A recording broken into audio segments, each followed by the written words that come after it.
This video includes the animated short Bring Your Crypto to Cloud Day and features commentary from Gula discussing cyber investing in post-quantum cryptography and secure file storage startups.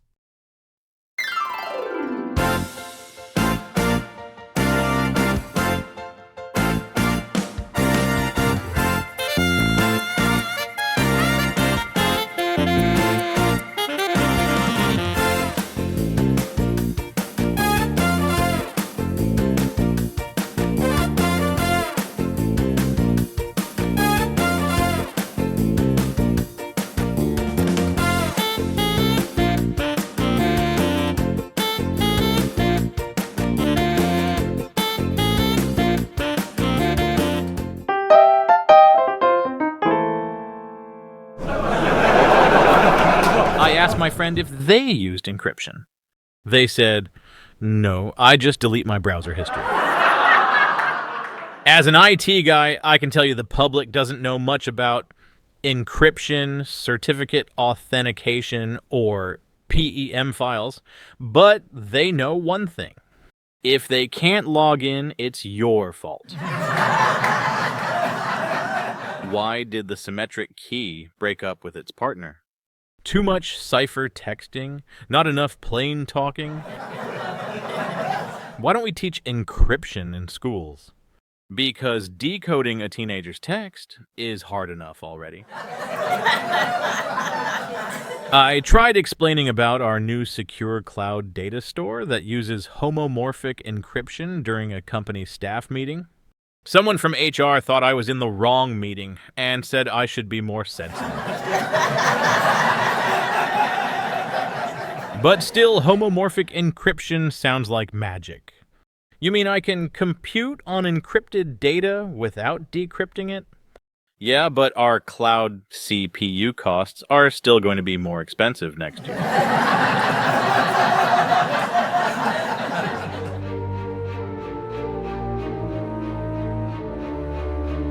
Man, I wish I never got involved with those government agents.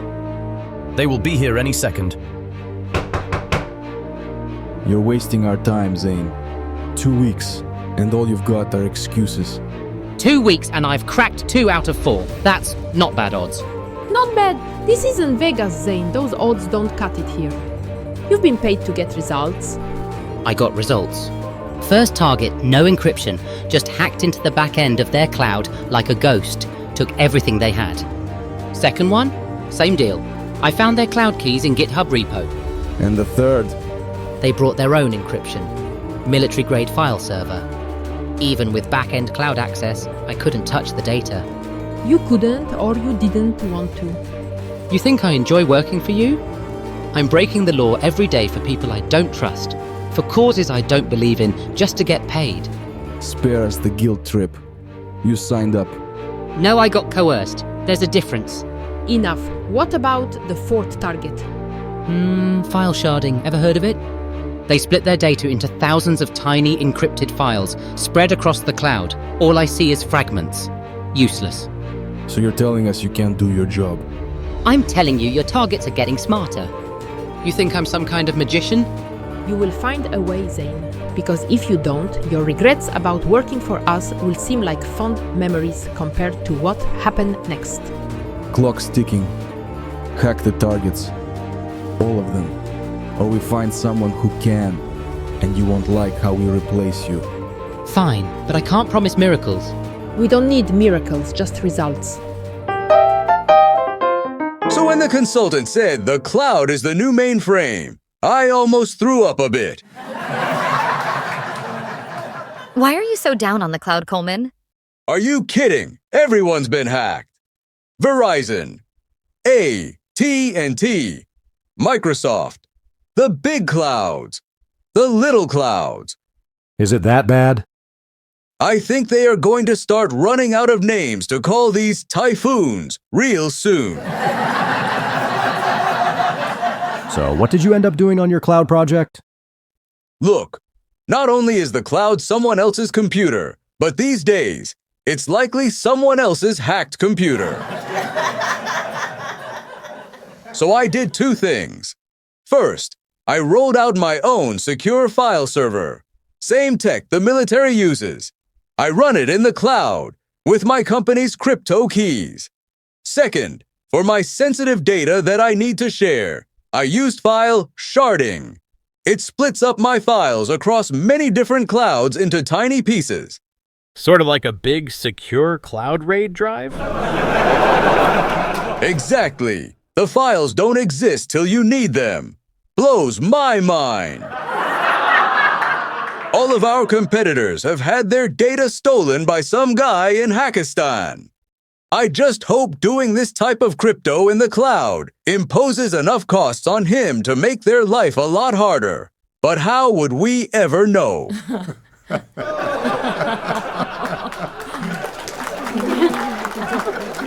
Hi there, it's Ron Gula from Gula Tech Adventures, and in this week's video, we're going to talk about investing in encryption.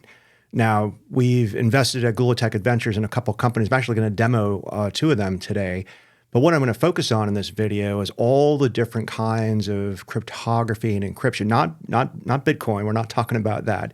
We're also not talking about secure communications or key distribution or authentication, all of which uses encryption. What we're really talking about is how do we protect the data at rest and let people who are using the data work on them securely. Now, we're going to reference a couple things in this. First of all, we're going to reference the 5-slide pitch deck, right? So what problem do you solve? How do you solve it? Show me some proof. What are you going to do with your fundraising here? What does success look like? We're also going to reference the CIA model, right? The confidentiality, the integrity, and the availability. And as we look at these different cybersecurity solutions for storing data securely, we're going to see there's a lot of pros and cons and choices you have to make in doing this. Most of what I'm going to talk about in this video is what I think of the 4 really big problems that we have yet to solve in cybersecurity and how cryptography and secure file storage can help with that. All right, so Gula Tech Adventures, we've been around for about 5-6 years, and we've had a couple of secure storage companies. The first one we're not really involved anymore. It was called Secure Circle, and it was acquired by CrowdStrike. Really good outcome for everybody. And what this was a product that did desktop file encryption. Now, a lot of times people say, is your laptop encrypted? Yes, if I steal your laptop and I pop the hard drive out, that's encrypted. I can't do it. But if I hack your laptop, from the operating system's point of view, there's no encryption. That's why ransomware hackers can just steal data and stuff like that. So what Secure Circle did is it allowed work groups to create circles, if you will. You would add an employee to from these work groups, and you would have a folder, and any file you put into that folder, all those people could see. Now, they had to run an agent. They had to be part of the system, be authorized, that sort of thing. But if a hacker stole that file and they took it back to their lab, it was encrypted, even though it said, .docx, Word file, JPEG, secret UFO picture. When they got it, they opened up. They couldn't do it. It was definitely encrypted, and it was a good deal. We used it at Gula Tech for a long time. Since we've not been invested in it anymore, we've divested. We're not really using it now. We haven't really found anything on the market like it. I'm going to talk about this as part of my big problems that are out there. Now, the second company that we're invested in is called Racktop. Now, I've got a copy of Racktop running here. And basically what they do is they are what I call them like a military grade encrypted file storage system where you have your pools of data, you have your drives, just like a data center, and you can share these data centers via... Sorry for the interruption, GT, a QA bot here. Ron forgot to mention that Gartner basically created a category called cyber storage for Racktop. Now back to Ron. SMB, via NFS, via S3 buckets. You can have storage things that don't write. And a lot of people with this effort to kind of go have more control of your data, they like a solution like this. They have a lot of hospitals using this, a lot of military intelligence community customers use Racktop. You can manage several petabytes of data. You can manage, I'm hosting some music on it right here. But the intent is you have full control of the system here. You can bring your own keys. I haven't really set that up here. My threat here at my home lab is not exactly, a high. But the idea here is you can control all of your data protection. And one of the things that Racktop does is they actually do look for user behavioral events where they look for usage of the data, large file downloads, people who are accessing files that they don't normally do. And this is a really interesting way to do it.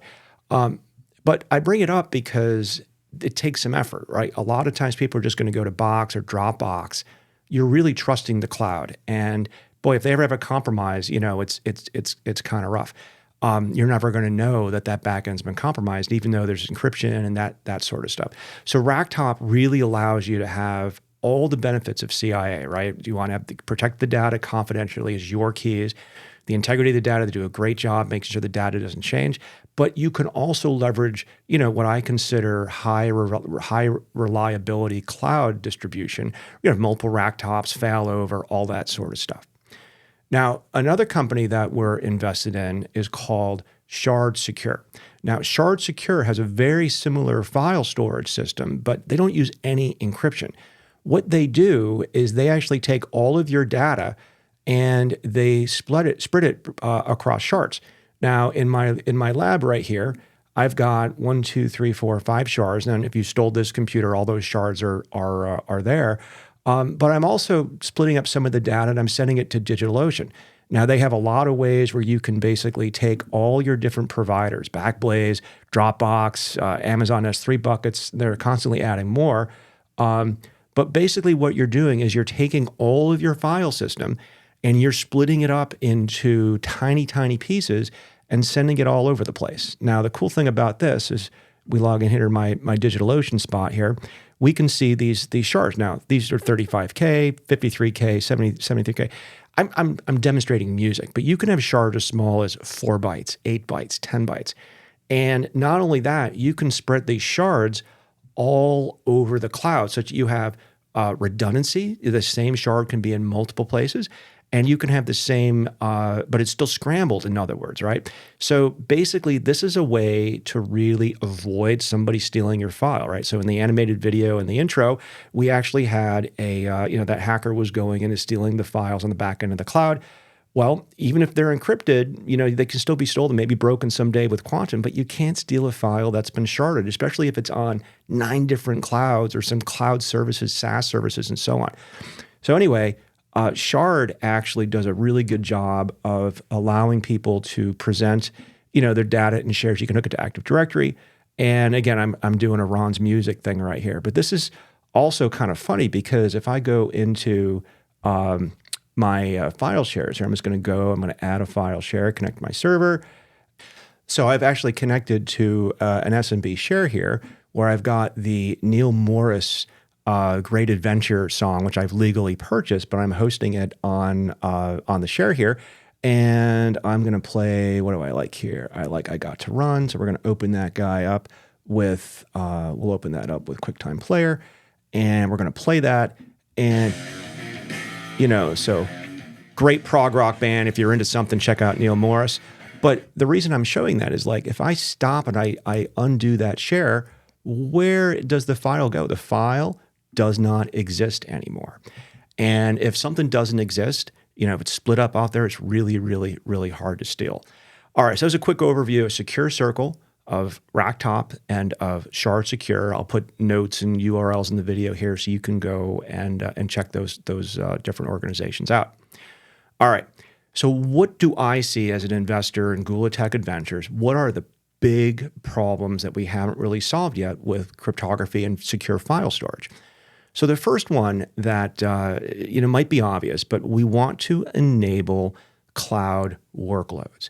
And this seems like a real obvious thing, but a lot of times people don't realize this. Now, why did we move away from data centers? We moved away from data centers and on-prem systems because at the end of the day, it wasn't reliable, right? We wanted to get certain elasticity in the cloud. We wanted to, manage our APIs and our compute, the elasticity of all that, without having to buy servers and things like that. But at the end of the day, you're still using somebody else's computer to run your code. And if you don't have full visibility of what's going on in the cloud, or if you've actually spent some time just trying to learn how Amazon works or Oracle works, it's complex, right? Google, these things are all complex. And I think the cloud providers do a great job of trying to keep things very secure and, off by default.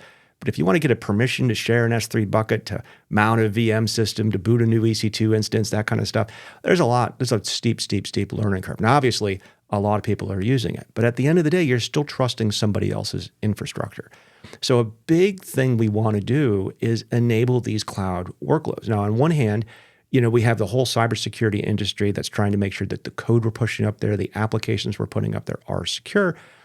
But what about, the data? What about the compute? What can we do to kind of make that cloud a little bit more secure and less trusting of the vendor and more trusting of what I want to do for my organization? Now, I already mentioned Racktop and Shard, right? Those are great ways to kind of store data in the cloud, control your keys, have a great way to manage that kind of stuff. Another thing I didn't mention with Shard I should bring up here is since it's not really encryption, your costs and overhead of doing key management and change and that sort of thing is pretty easy to do. And it's also GDPR compliant. GDPR actually says if you got PII and if you got some sensitive data like that, you can shard it. You don't have to encrypt it. So it's a way to think about managing your data in the cloud securely. Now, another company I haven't mentioned yet, we're not direct investors, we're indirect investors in this, and they're a Maryland company, is Enveil. Enveil has a way to do secure compute on data using all the different kind of fancy types of cryptography that's out there. So literally, you're doing computation with Enveil on data that's been encrypted and that you're sharing with other organizations that are indeed out there. Now, the more things get virtualized, the more cloud workloads move around, the more we want to take control over our own data and cryptography. This enables cloud mobility, where you can move from one cloud to another. It also enables the protection that if the cloud is indeed compromised, if somebody's out there and they've hacked the back end and they're watching what you're doing, if you can still compute securely within that type of environment, it's there. Now, are these things perfect? No. The joke we made in the intro video is that your CPU costs, go way up, and that's true, right? There haven't been that many breakthroughs in the ability to compute on data that's been, encrypted already. And the more we try to, encrypt things to, stop the coming quantum apocalypse here, the more it's going to be CPU intensive to decrypt this stuff, or at least work on the cryptographic data. So any type of company out there, ideas out there for basically doing this, basically the pitch I'm looking for is here's some secure data. You can run it on Alibaba. You can run this in China and nobody in China can see your data or the CPU that's there. That's something that I think the industry really needs. I think a lot of people are working on it. We're not there yet. Now, the second thing, the big problem that we want to do in cryptography here is how do you share a file? I've got the secret plans to the new UAP that the government's working on. How can I share it with my contractor? There's so many ways to do this. Do you zip it, put a password, send it through the internet, over email? Now it's encrypted now, but then I got to call them out of band and tell them what the password is to do it. That's sort of like a one-time pad. It's a pad that's one that you can use once at that point. But the point is that doesn't scale, right? That might be very secure for you to share with somebody else, but that's not something the enterprise can audit. That's not something that's going to scale. That's not something that you can enforce password policies on. So there's different levels of this out there. Now, we did talk about Secure Circle, where you could drop files into folders, and anybody who shared that sort of circle with you, that folder with you, could read those files, and that's good. But that requires an agent. Microsoft has a very similar approach. It's sort of half DLP, sort of half access control, who has rights to open these files. But now you're 100% Microsoft sort of in tune. Office, you're very, very dependent upon Microsoft not being hacked on the back end, that sort of thing. Same thing with Box and Dropbox. They all have permissions and rules and different levels of end-to-end encryption. But if you get deep in this stuff and you start bringing your own crypto to these problems, you start running into these barriers where all of a sudden you can't send a file outside of your domain that you need to share to somebody else. And a lot of times these third-party solutions that we get pitched here at Gula Tech Adventures, they have some problems, right? One of the problems is you got to run an agent. Now, look, I love Secure Circle. It's great. I'm really glad they had an exit to CrowdStrike, but they had an agent. And a lot of times when I try to bring it to certain use cases where I want to share maybe between law firms and accounting firms, boy, trying to get all of those groups to run the same agent, that was a little bit tough. Very similar, you can do secure cloud transfers where you're going to use maybe ephemeral types of ways to collaborate in the cloud, but now you're dependent upon a cloud. It's really, really a tough problem. One of the trends that we're seeing with this problem is just audit. Basically, you have some sort of cryptography, have some sort of desktop encryption. Things are encrypted by default, but for any reason, if you want to send a file to your dentist, to your competitor, to your partner, you just right-click and you enable it, and there's a log that says Ron shared this file with somebody else. And that might be probably one of the best balances of confidentiality, integrity, and availability, as well as usability and functionality. And that's something a lot of times these secure desktop programs, they put a lot of burden on the end users to do. So we haven't really pulled the trigger on investing in anything like that because it's just so hard to really get something that can effectively use things. Now, the third problem that we really see is how do you protect those files on the endpoint? Now, this is a little bit different than sharing files, but almost every type of secure file storage system I see includes Racktop, includes Shard Secure, includes NFS, includes any type of secure file, S3 buckets, right? When somebody copies that file to the endpoint, it's basically unencrypted. It is there for the taking for any ransomware people. Again, unless they have a solution like Secure Circle, a lot of these things are these two different use cases. How do I protect the devices, the files on my endpoint, and how do I detect or prevent the files or enable secure file sharing? They're two coins of the same problem, but I find them very, very different.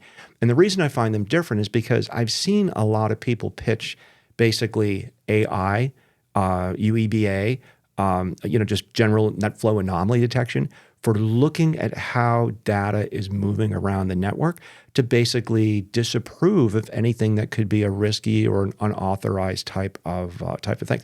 Now, protecting files on that endpoint, that's also part of what cybersecurity is used to do. That's what CrowdStrike does. That's what Huntress does. We're trying to make sure that nobody malicious, goes onto that endpoint and takes data that should be there. We are starting to see some very interesting use cases for certain types of data. For example, GitHub. If you have GitHub repos, you might have GitHub on the desktop and you have source code on the desktop, maybe you want to put some tighter controls on protecting that source code and figure out where you can post to and go on. Another thing we see for protecting endpoints and protecting those files is DLP. That's data leakage protection, where you're going to basically do network intrusion detection, but instead of looking at the traffic for hackers, you're looking at the traffic for finding top secret files, things that have been tagged securely, PII, that sort of stuff. It's a really tough thing to do at scale. We are seeing a lot of companies that are trying to work on that. Again, we haven't pulled the trigger because people are working on this problem, and it's interesting times. Now, the last big problem that I need to talk about as a potential investor is the huge ones, the elephant in the room, right? It's how do you have cryptography that can prevent the coming quantum apocalypse? Now, the theory is that a quantum computer is going to be so advanced and so powerful that it can decrypt anything that's out there. Now, I've watched the Y-Files episode on this. I'll put a link in the description here. The coming quantum apocalypse is already here. But I really look at this problem in two different ways. So first of all, can our adversaries get the data? And because you have to have the data before you can encrypt it, right? So of course they can, right? Any ransomware attack can be a data theft attack. Any type of breach where they steal a database, it's encrypted, but they're going to save it for later, right? These routers that have been compromised, if you look at all the Typhoon stuff that's been going on now, if someone taps a router and they're looking at all these files, it's really no different than when China was playing with BGP route and all of a sudden just grabbing, all the traffic on the internet going through a certain route for 15, 20 minutes, right? The data they can have and keep. But now if you've got petabytes and petabytes of data, can you decrypt it? Well, according to modern computation, no. Things like AES 256, the more advanced algorithms are not hackable with modern cryptography. But the theory is with a quantum computer, you can decrypt this stuff, get those keys, and see those files. So what's happened? Well, I haven't done any investing in this because I kind of think there's a lot of smoke and mirrors. As a matter of fact, I got some really, really good advice from some people doing research in this. It was a very kind of scary conversation, so I made a short animation on it, and I'm going to play it now. Thank you for giving me a tour of your quantum computer facility, Professor. Not at all. Did you have any more questions? Yes, and this one is a bit awkward. How close are we to a quantum computer that can break modern cryptography? That's a tough question. Maybe 15 to 20 years, but I do know we haven't done it yet. How do you know that?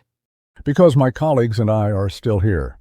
You see, if someone figures out how to break modern crypto with a quantum computer, the limited number of quantum scientists will be pressed into service to protect the country, or possibly coerced to build similar computers for organized crime and hostile government.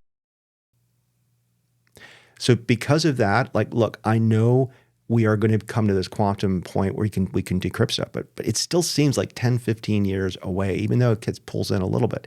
Now, that doesn't mean we shouldn't do anything, right? But there's a couple things as an investor that we really need to consider. So one, what are the mandates? Look, the DoD said we got to be quantum resilient really soon, 2024, 2025. We'll see what happens with this next administration. But the point is they're taking it seriously. Doesn't mean we should run out and invest in all sorts of quantum resistant crypto. Man, it's tough because on one hand, these new algorithms, they're going to be free. They are not something that nobody has a proprietary algorithm in cryptography that's better than everybody else. And even if you did, how do you sell it? You have to do an OEM. Do you have to buy a special device? These things are kind of really, really hard to scale, and they don't get a lot of return for investors. And so it really becomes more of it's a tough thing for people to jump into. And it's interesting because we've been pitched a lot of like quantum resistant personal VPNs, quantum resistant file storage. And, I'm not so sure the demand's there, but if you go back to that 5-slide pitch deck, how do I prove that I know I don't have a quantum computer to attack these things? And if I have to rely on Shannon's theory or, the word of the founders, man, that's really, really, really tough. And what's worse, we've been pitched a lot of these things at Gula Tech Adventures, and a lot of these companies who are pitching secure post-quantum, they all claim that they can break everybody else's, like they know how to use it. And believe it or not, a lot of people are using LLMs and AI to come up with keys that are basically the size of the data, and it's really, really, really tough.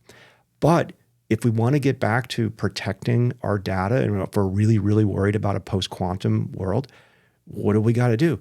Basic cybersecurity, right? So let's say I have a whole bunch of computers and I've got data that's really, really sensitive as I'm looking at this video here. I can run Racktop and I can run Shard in an enclave here. And maybe I only let people RDP into this and there's no files that go in and out. Maybe I have to do strong authentication to get into this enclave. Maybe the enclave doesn't do any, uploads, downloads of data, right? All the data is internally created. Now, I talked a lot about this in the House of Enclaves video where I would talk about all the different attacks that can happen, not necessarily just quantum decoding of that. But if you're going to have this separate air-gapped, quantum-gapped, crypto-gapped type system, boy, if you do it correctly and you use other sorts of technologies than just encrypting everything, things like file sharding, well, the network equivalent of file sharding is where you can actually communicate and make your data not look like an encrypted SSL TLS session. We've been pitched companies that use different things, like they make the traffic look like YouTube, they make the traffic look like email, they make the traffic look like whatever's local in that organization. Those types of things are going to allow people to hide and avoid being captured by people who are collecting at the router level. All right, so that was a longer video than normal, but I hope people appreciated seeing a glimpse of Racktop and Shard Secure, as well as the screenshots of Secure Circle. But again, the things that I'm looking for at Gula Tech Adventures, just in reverse order, right? Is there a solution that enables post-quantum stuff that's an investable, scalable solution? We want to see it. We want to hear it. Can we protect files at the endpoint? Because almost every secure file server out there solution we see has unsecure files at the endpoint, right? Can we do secure file sharing? Can we make that real easy? And then finally, can we enable those cloud workloads, even if I'm going to run my most secure stuff over at Alibaba, let China, let Russia, let them have access and not do it? If you have ideas in this space or other ideas that are similar, please contact us at investor@gula.tech. I hope you enjoyed the animated video. We put a lot of fun into making cyber interesting to a larger public. If you have ideas you want to connect, follow me on LinkedIn. Give this YouTube or X video a like and subscribe. I'm Ron Gula. Have a great day. Thanks for watching.